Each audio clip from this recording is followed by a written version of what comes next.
Hello everyone! My name is Jared, and today I'd like to tell you about the place where I lived for most of 2019, Wuhan, China.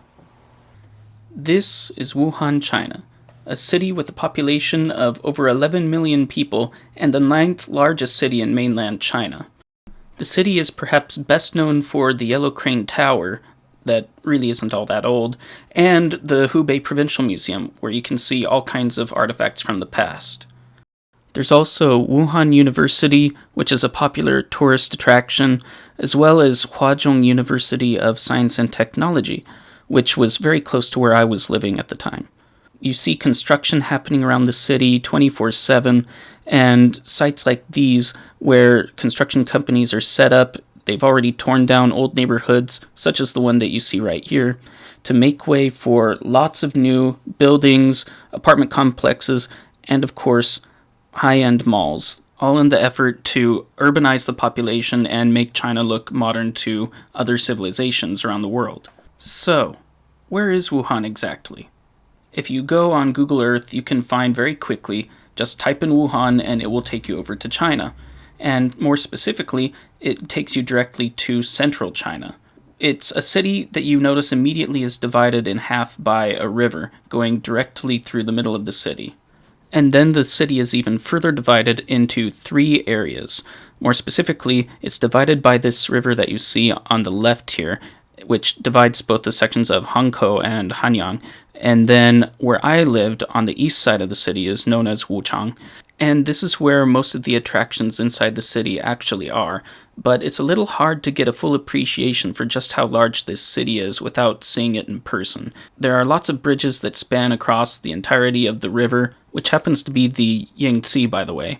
And the traffic here is usually pretty bad during rush hour, same thing in the subway stations, and it gets really hard to travel anywhere throughout the city if you're going during the same hours that everyone else is off of work. And that means that if you are going to come to Wuhan and see anything, make sure that you spend at least a few days on each side of the river. Even though I was living in Wuhan for a very long time, I wasn't able to see much that was on the Hankou and Hanyang sides because it was just taking hours to go from one side of the city to the other, depending on when I'd be trying to go over there. And I'm sure because of that I missed actually quite a lot that there is to see. However, I was able to see at least some of the nightlife that's in the Hanyang area and Hankou area, as well as sample some of the great restaurants that are there. But what I liked the most about being on that side of the river in Wuhan was to look across back towards the Yellow Crane Tower and watch as it turned to night and see all the buildings light up as part of a light show that is really something unique to Wuhan that if you ever have the chance to go and see, you should definitely make sure you have a good view for when you visit Wuhan. And now I'd like to spend a little bit more time talking about each one of these tourist attractions that's on the Wuchang side of the river, because that's where I ultimately spent most of my time, and when I did have free time, I'd go and visit. So first off is, of course, the Yellow Crane Tower, which, although it may look beautiful, it was actually built rather recently. The current version of the tower that's standing in Wuhan was actually built in 1981, and it's not even in the same location that the original tower was built in. However, you do get this nice view, but what you're going to be doing is not looking at that view most of the time, and instead looking at these murals inside of the actual building itself, because when you're there, you'll be spending most of your time inside of these very, very, very packed and long lines. So if you do plan on visiting the Yellow Crane Tower, I don't recommend you actually climb the tower. You'll get a better view if you just stand at the bottom and look up at it anyways, and that way you won't have to go through the pain that I did.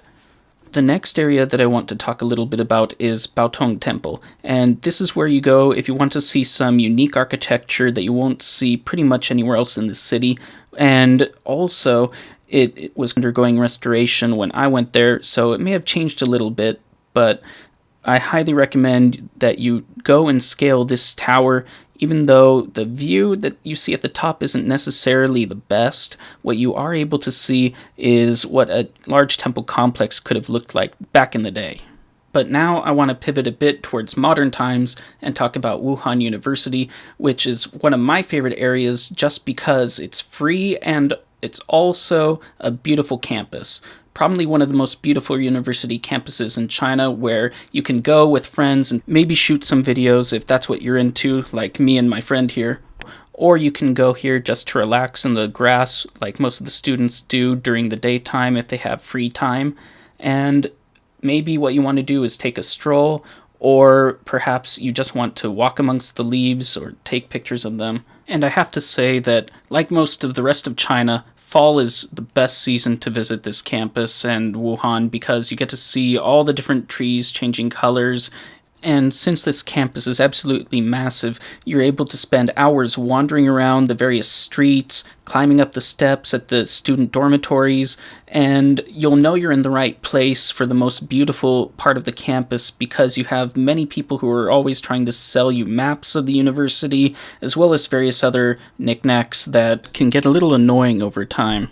But if you're willing to ignore that and take a look around, one of the things that you quickly notice is that at the top of the student dormitories is where you get the best possible view of the entire city in Wuhan, if what you're into is natural scenery.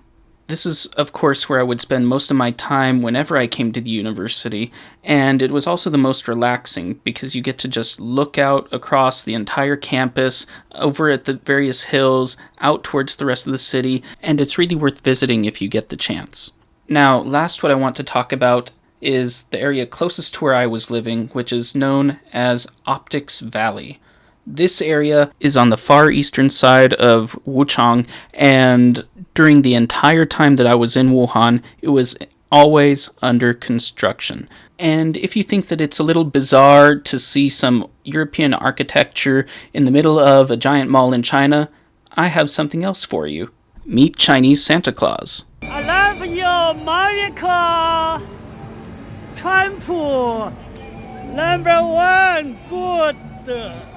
Now, you may be wondering, why was there a Chinese Santa, and why is there this European-looking area inside the middle of China? And to that, I have to say, I honestly have no idea. There's a wide assortment of random things. You have this mirror hallway with these golden lights, and you also have even more strange things such as this train on the second floor with its complete set of railroad tracks. You also have arcades at this mall with a lot of games that you may find familiar from back in your own home countries. And then, aside from the arcade, the mall also has a lot of things you would find inside of most other malls in China, such as these karaoke booths, and then all of these retail stores that it's a miracle how so many of these stores are able to stay open since they all sell the same things. And then, of course, hair salons, even Lego stores are in this mall. But most importantly, there are tons of restaurants in this mall. The one that you see here, Green Tea, was my absolute favorite, and probably my favorite restaurant that I ever went to when I was in China, during all my different stays that I've been there. From atmosphere to food, this place was the best, and I kind of miss it whenever I think about it now. Most of the food that you can get here is top-notch, but if there's one thing I have to recommend above others, it's this eggplant dish, 可价茄子, or Hakka eggplant. And the best part is, this is a chain restaurant, so you can find it along with many other great chains like Hefu Noodle all around China. Now, I know that sounds like a shameless plug, but it's not. This mall has so many restaurants, you wouldn't believe how many there are here. In fact, I first became lost sometimes when I was wandering around in this mall in Optics Valley, because there are just so many floors to this mall, and so many restaurants, both the good and the bad, that you could spend probably a month in here and do one different restaurant each day of many different types of cuisine and still not have tried every single thing that this mall has to offer.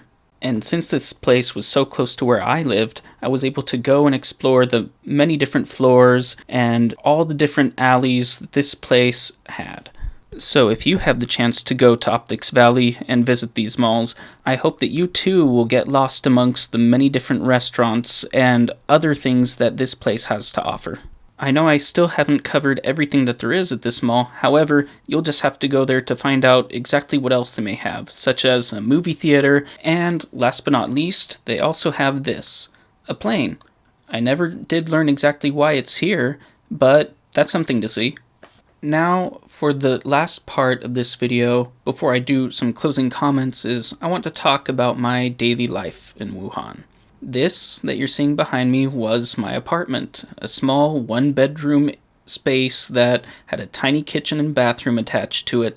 I also didn't have a table when I started out, although the bathroom wasn't so great, and also the bathroom is kind of like how most bathrooms in Chinese apartments are structured. It really isn't something that most people in the West are used to dealing with. Also, the kitchens are relatively small and lack a lot of the appliances that some of us might be used to in our home countries. What I liked best about this apartment, however, was the view that I got to wake up to on a daily basis. There was nothing quite like looking outside of this window and being able to see all the way across one university campus and then all the way to Optics Valley, which was about a couple kilometers walk away. However, there was the sound of traffic underneath my window that made it so that I had to keep it closed all the time. And then the hallway outside of my apartment door also had a very nice view where I was able to look across to the other side of the East Lake. Each morning after I would wake up, I would then go onto the subway and I would then transfer to the tram, which is something that's actually relatively unique to Wuhan, as far as I know. And then, once I was able to get on this tram, I would just sit down and let it take me all the way to school, where I would then go and teach English each day. But do you know what the best part of being able to be on that tram each day was? It was being able to look at those screens at the top of the trams and watch the propaganda videos that they had every single day talking about the military games. For those of you who don't know what the military games are, it was a brief event that happened in October similar to the Olympics. And then I would eventually get to school, finish my day in my classroom, and do the whole ride back all over again, 50 minutes each day. Did I mention that that was 50 minutes each time going each direction? Yeah, I'm not a fan of commuting either, and I really don't miss having to go on that each day. What can I say about Wuhan now after having lived there for almost an entire year? It has a lot of good and bad that it shares with a lot of the rest of China, if not all of China. The traffic is dangerous, and it's always a good idea to have a buffer person between you and any possible oncoming traffic, and the food quality that's sold on the street isn't necessarily the safest, as you all know. But there is a lot of good. Particularly, there are good examples of street food, such as this restaurant right here where they sell doupi, which is, if you are not aware, one of the delicacies of Wuhan specifically. And maybe later I'll go ahead and upload the entire video for how this doupi is actually made. It's one of the few videos where I was able to get the entire cooking process from start to finish of a particular dish. Maybe some of you expect me to talk about this being the 70th anniversary of the PRC since it took over China, and you would probably be right to point out that there are a lot of things in this city that make a foreigner feel uncomfortable when they go there. For example, there's all the propaganda on banners that you see throughout the entire city. There was a lot more during National Day, by the way. And also, with the current trade war going on, who knows what's going to happen given the current situation, given the current state of the virus that cannot be named without some form of blowback from YouTube. It becomes difficult to choose exactly what I would want to say at this point about Wuhan that is negative. However, it's really unfortunate what has transpired, and with the current ban going on for foreigners being able to enter the country, it makes it difficult for anyone who would want to go to Wuhan to actually visit within any foreseeable future. I understand that given the current political climate that you might not feel like going there, but I hope that once all of this is resolved, that Wuhan is a place worth returning to, and that it's worth giving a chance, if you have never traveled there before. Thank you for watching my video, and I hope that you enjoyed it. This is my first YouTube video, and I'm trying to grow this channel, so if you could hit the subscribe button and help me get to 100, it'll be a lot easier to get more people to be able to view my videos that come out in the future. So I hope you enjoyed this video and that you come for the next one. Goodbye.